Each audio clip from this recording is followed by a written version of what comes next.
su administración en conjunto. Y aprovechamos también en la clave geopolítica para saludar a José Luis Orella, es profesor de Historia en el CEU. José Luis, muchas gracias por acompañarnos.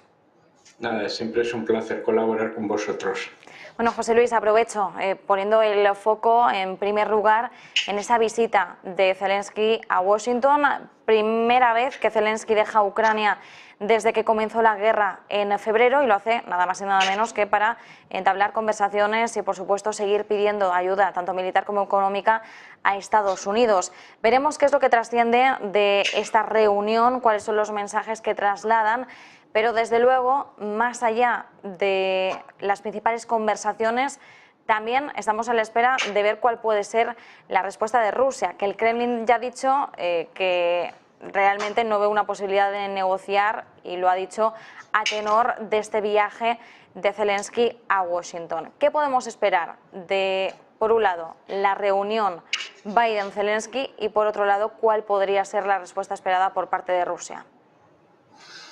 Hombre, desde luego, por parte de Zelensky, del presidente ucraniano, es desde luego garantizar esa ayuda militar. Esencialmente, si se puede incluso conseguir equipos mucho más modernos, de alta tecnología, que le permita desde luego, bueno, pues esa destrucción, especialmente de los principales centros de avituallamiento de las vanguardias armadas rusas, y desde luego una capacidad desde luego ya superior. Esencialmente también de antiaéreos, para imposibilitar desde luego los ataques misilísticos y de drones que está desarrollando Rusia, que está imposibilitando toda la red eléctrica ucraniana, y desde luego, bueno, pues esa potenciación y que le dé una superioridad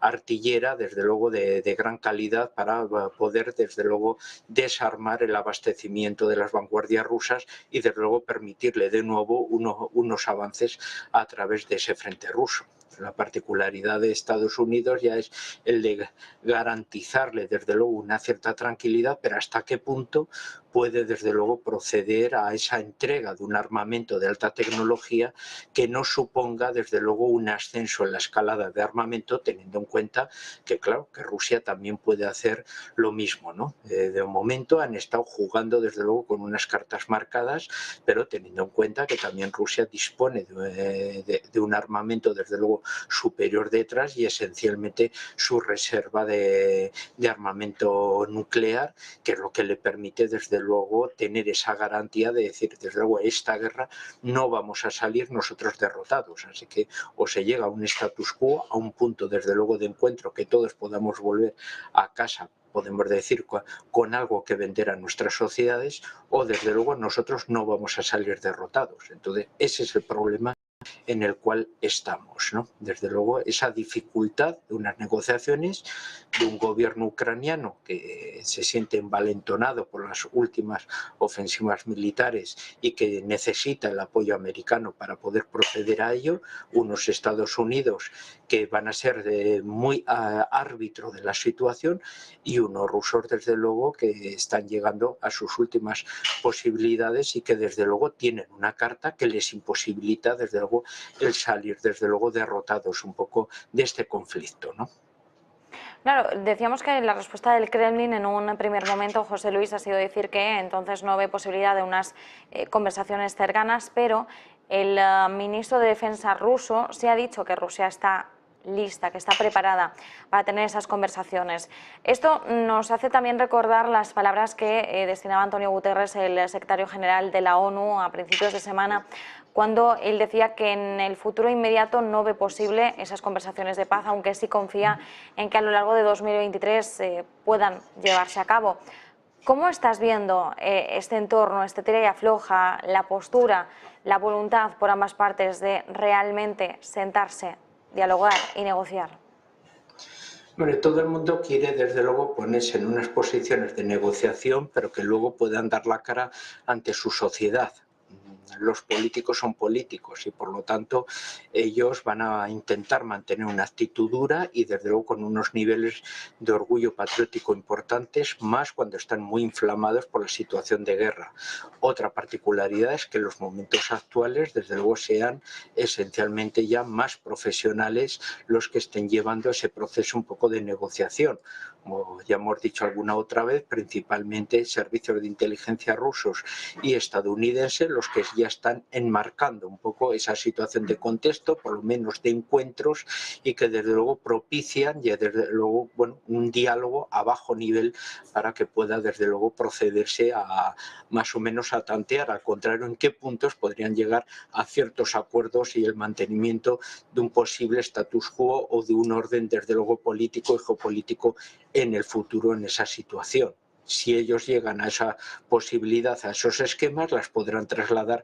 a sus líderes políticos para que ya visualicen desde luego esos encuentros de negociación. Hasta entonces ellos van a tener desde luego esa argumentación, podemos decir, más dura, de intentar mantener unas posiciones desde luego fuertes que les pueda permitir desde luego mantener bajo la mesa esas negociaciones, esos puntos y en los cuales las acciones militares van a ser las que respalden muchas veces esas reivindicaciones en los puntos de negociación, ¿no? José Luis, mientras China también ha hecho hincapié en esa necesidad de negociar, de hecho Xi Jinping se ha reunido con el antiguo presidente ruso, con Medvedev, se lo ha trasladado de esta forma y estamos viendo esa creciente voluntad por parte del gigante asiático para situarse en un punto más o menos intermedio. Xi Jinping ha dejado muy claro que su país va a intentar en todo momento promover ese diálogo, esas negociaciones de paz. ¿Cómo tenemos que interpretar este movimiento, esta postura de China? Hombre, China está intentando incrementar su tamaño, desde luego le está yendo muy bien económicamente en tiempo de paz. El problema de cómo se está manteniendo la guerra con el tiempo y que muchos medios de comunicación esencialmente están visualizando esa alianza, esa relación entre Rusia y China, ya que China es uno de los grandes beneficiarios de la venta de los productos energéticos rusos ante su imposibilidad de venderlos de manera masiva a Europa y los está vendiendo a unos precios muy módicos de los cuales se está beneficiando China, también sí que plantea otro problema, y es que la situación de guerra y de radicalización por ambos bandos beligerantes está propiciando que algunos de los países desde luego impidan un comercio desde luego con China y esencialmente de alta tecnología, que desde luego motiva y castiga un posible desarrollo un poco en esos ámbitos desde luego